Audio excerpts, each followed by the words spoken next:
Hey everyone, you haven't seen me for a while, but I'm here. It's Raw Pasta, Roxia, whatever you want to call me. I know it's been a very long time. I've been just doing crazy other things in my life, like traveling and just other things. I've been taking YouTube as not much of I can't bloody speak. I've not been taking YouTube as much as a priority as I wanted it to be. I've just kind of been relaxing and doing my own thing, and I'm just taking it easy, you know. It's just trying to live a little bit more life, and try not to care as much as YouTube as I once did, many years ago. But all in all, I know that I did a video a fair few months ago, or whenever it was, basically about me selling my gaming laptop to buy a Steam Deck, and it did really well. It did all right, but it also got some mixed signals. So on Reddit and other places, people were talking about it, saying how much of a bad decision that was, and subjectively they said it was either a good decision or a bad decision. And for me personally, it's been a really good decision. I'm very real world when it comes to things like this, and the Steam Deck has been better for me. I don't use a laptop. I don't like lugging around a laptop. I don't like, having to find somewhere to set up a laptop and a mouse and a keyboard. It's a different ballgame for me. So the Steam Deck has been, in that regard, so much better, and I'm happy to report that. Now, this ain't going to be an in-depth review, guys. It's not going to be a crazy in-depth review of me doing temperatures and all of this sort of thing with the device. I am going to be just technically looking at what I've done with the device, and because I that's what you guys care about, not me going all in depth with it. But kind of giving a small synopsis as to if you really want this thing and why I find it. Why it's interesting, because it's not for everyone, but I've had it for a fair amount of time now, and I've obviously used it for quite a bit. I'm happy. Here it is. Here's the Steam Deck for all its glory. Look, there's me. Am I? Yeah, well, I was there. Look, there I am. I'm here with the Steam Deck. Can I just start off by saying, Valve, I don't know how the fudge you added this case in it, but I know that you said it was a very painful price to put this at. But the fact that you added a case, I mean, you would, back in the PSP days, guys, you would spend like 15-20 quid on this. So the fact that this is added with the Steam Deck for free,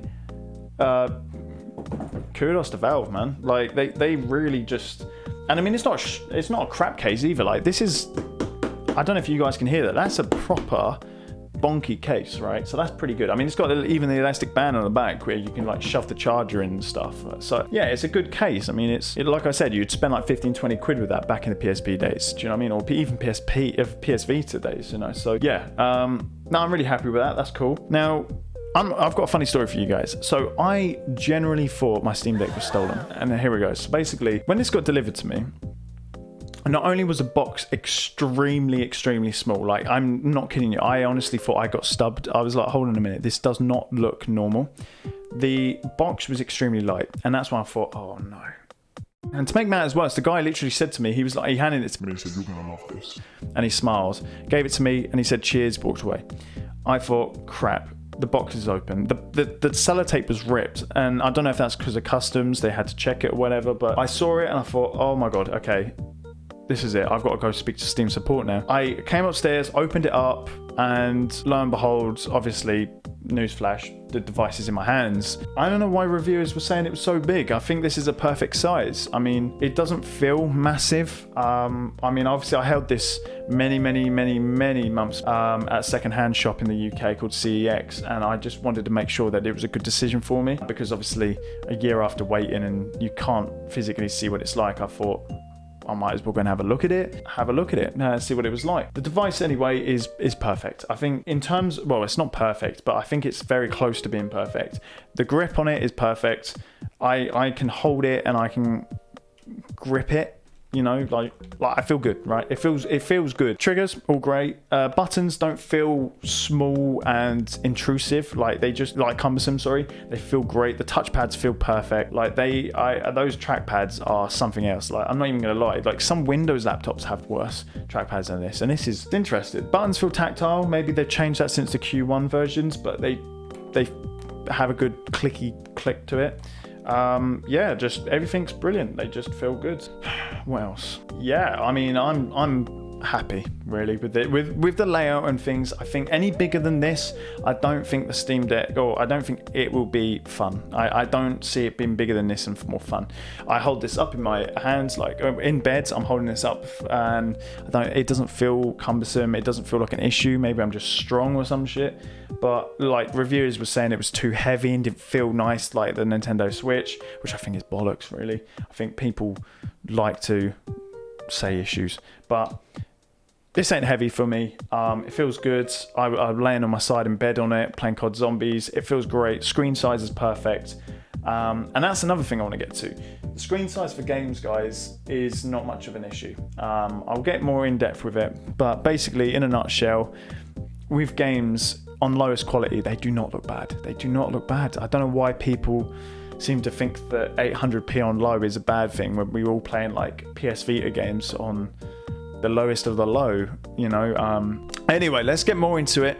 So, games and battery, how is it being? It wouldn't be a Seb video without saying that I've tested and done so many crazy things with this device. I mean, look, your boy built a drone the other day, right? So, I mean, I'm not going to be going, how do I say it? I'm not going to be going on the Steam Deck lightly. I am going to be doing some crazy things and pushing it to its limits. And more, I'm just going to be enjoying it for what it is. So the Steam Deck is a Arch Linux PC. It's just a Linux PC with gamepad support. Let's put it lightly like this. So it can play anything you want it to play as long as you want to tinker with it. All right. So if you find a game that you really want to play that isn't supported by Steam in the normie way, which is game mode way, then get ready to tinker.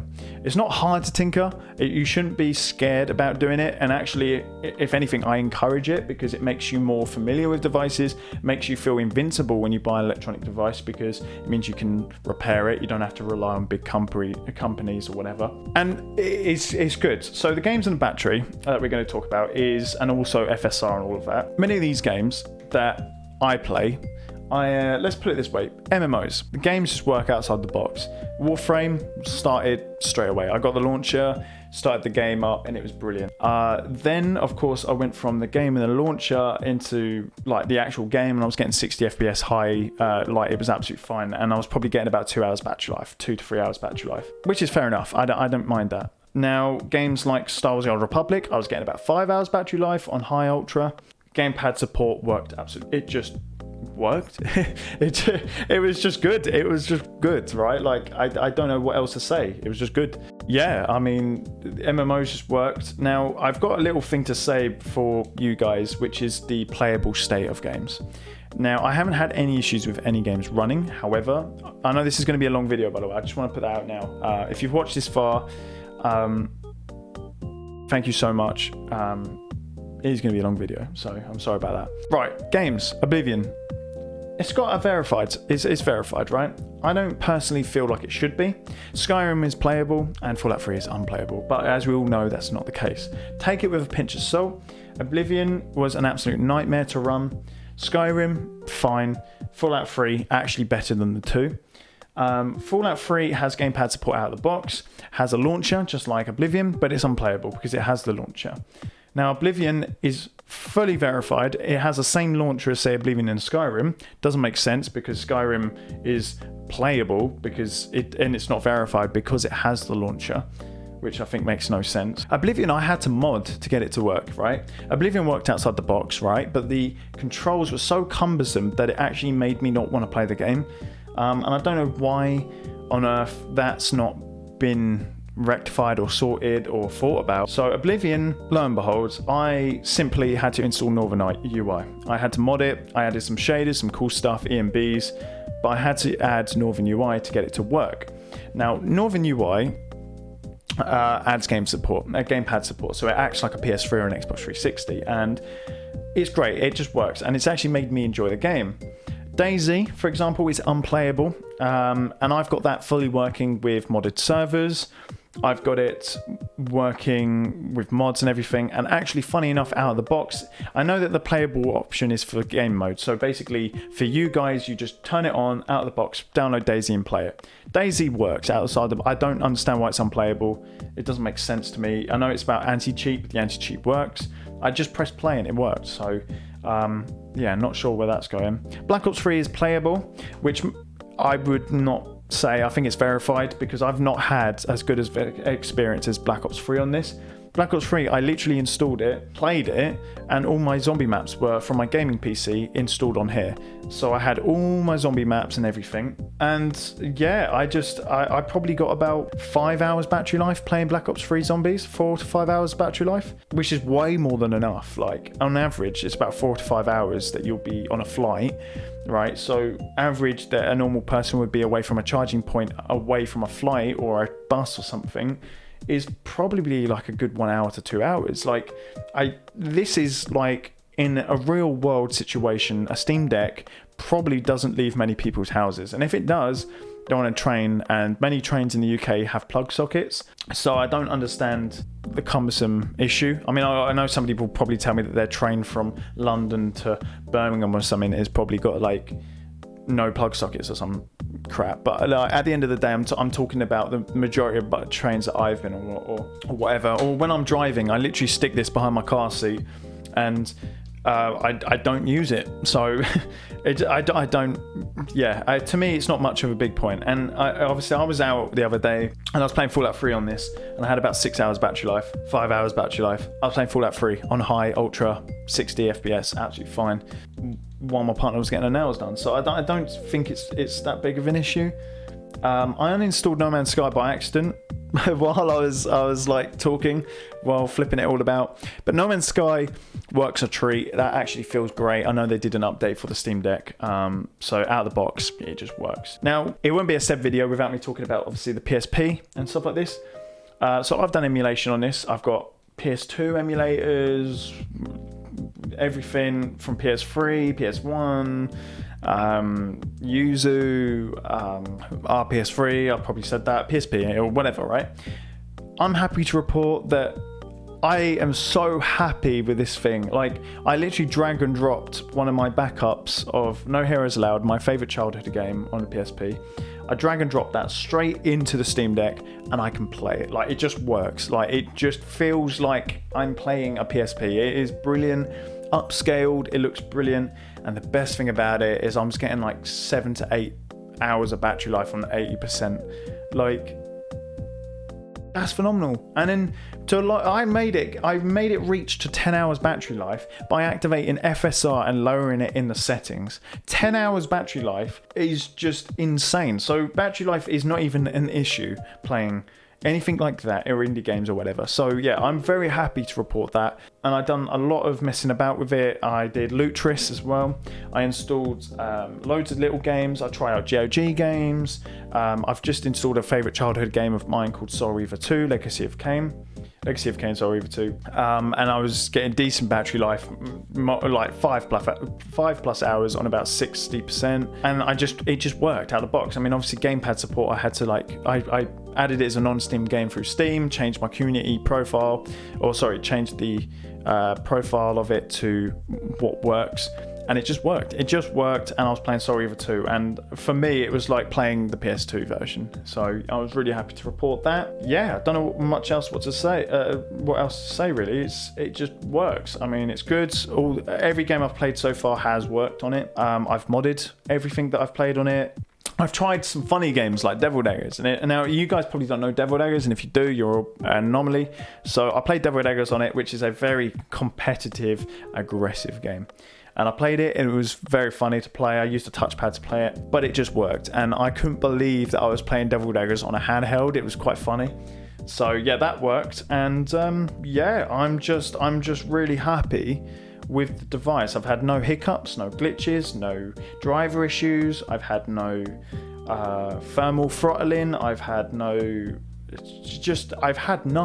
really. I've had no issues that have really caused me to go, you know what, I want to sell this, because I've used it more than my Razer Blade, believe it or not, which I sold, funny enough, to buy this, because the way I see it was, I was going to buy this anyway, regardless, but I thought, you know what, my Razer Blade's just sitting in the corner of my room, so I might as well do something with it and sell it.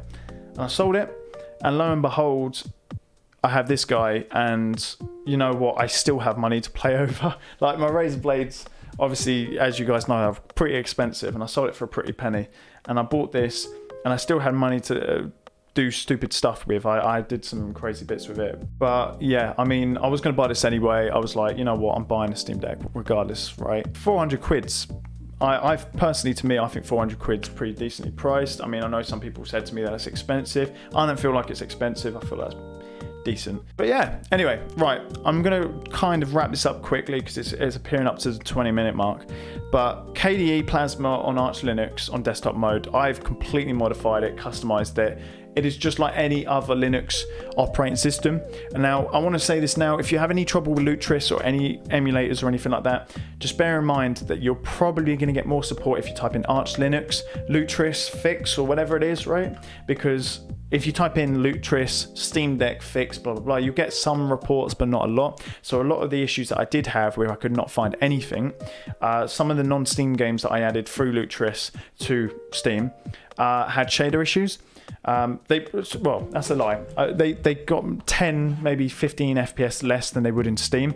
But to get those 15 or maybe 1 or 2 FPS more than Steam, I had to enable an option in Lutris called async or DVLK async, which is just a toggle button or a little option you type in. That works. It just worked. But there's no, I haven't seen anything online about that. There's nothing, I don't see a lot of people talking about it. And I found a lot of things that if you ever buy one of these, will find more support in. But yeah, I've modified a load of stuff, played around with it, and it's literally just an Arch Linux PC. So just type that in and you'll be good. And obviously, you know, I just want to talk about, Seb, what's your personal opinions on this?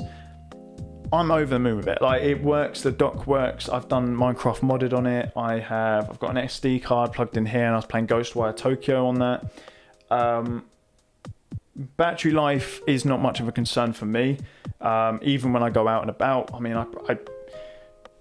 mean, even then I've got like a portable charger up there, so I plug that in and it extends it by an extra 2 hours. So, you know, it's like, I think a lot of the issues that you see in reviews are silly reviews. They are not real world, black and white, say it how it is reviews. And yeah, I'm happy with this, guys. I think it's an interesting Steam Deck review, I guess. For me, I'm happy with the amount of variety this thing provides, and the fact that I can play this anywhere at a good size, is comfortable. I can play Windows games, so I can play PC games to, you know, I played Warzone on it the other day, guys. So I ran it through a VM app, and basically I just played Warzone like it was on Windows. It launched through game mode, so I was playing Warzone through game mode, and I can't see anything like that on the internet. But I got it working. It's brilliant. Yeah, I'm very happy with this device, and if you're technically minded like myself, you will almost definitely have a great time with this. If you're a normie, I'm not saying you won't have a great time with this, because you'll have a good time with this, but it just means that you won't be able to play those like PSP games and PS2 games and stuff like that straight off the bat. If you just want a device that just plays PC games, then get this. But if you want to play like PS2 games and stuff like that, there's plenty of YouTube videos which I'm fairly sure anybody can watch and follow through. So yeah, I don't know where else to go with this. Buttons feel tactile, speakers are great. I don't have any fan issues. My fans whisper quiet. Audio is amazing.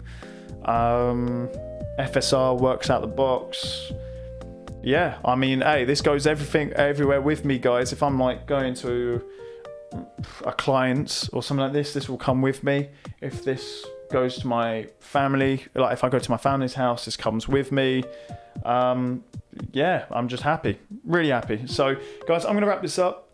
If you guys want me to do a little bit more different of a review, like if you want me to go more in depth with like thermals or mods or maybe some game testing, let me know. I've done loads of mods, I've downloaded some backups and done some crazy stuff, even, you know, through my PS3 and stuff. So yeah, I don't know what else to say. The screen's brilliant. 800p on low actually looks brilliant as well. I mean, I played Ghostwire on low, and it looked as good as high in my personal opinion on medium, especially with FSR on. and I got an extra 2 hours of battery life instead of the 1.5 hours it gave me, and obviously more FPS. So yeah, really happy. I don't know what else to say. I'm probably dragging this out too long, guys. It's been 21 minutes of me talking crap about the Steam Deck. All in all, if you want this thing, go and buy it. I'm happy. Go and look at. Oh look, it's me. If you want this thing, go and buy it. It's brilliant for 400 quid. The comparable laptop to this sort of spec is going to be about 750 to 800 pounds. So you're actually getting a bang for your buck with this. And in my personal opinion, I don't think you could get, like, you could literally buy this and a neck stock, which is basically a laptop you plug into this USB port, and it turns that into a laptop for less money than you can get a laptop. So yeah, right, I'm gonna go, guys. It's been amazing. If you want me to do more videos on this sort of thing, or the repairability, or me opening it up and doing some crazy things to it, let me know. Got some other videos in the pipeline, me talking about my drone, for example, and other things that I just enjoy. Yeah, so I'll catch you guys later. Thank you for watching, and if you've watched it to the end of this video, send me a PayPal. I'll send you £1. Goodbye.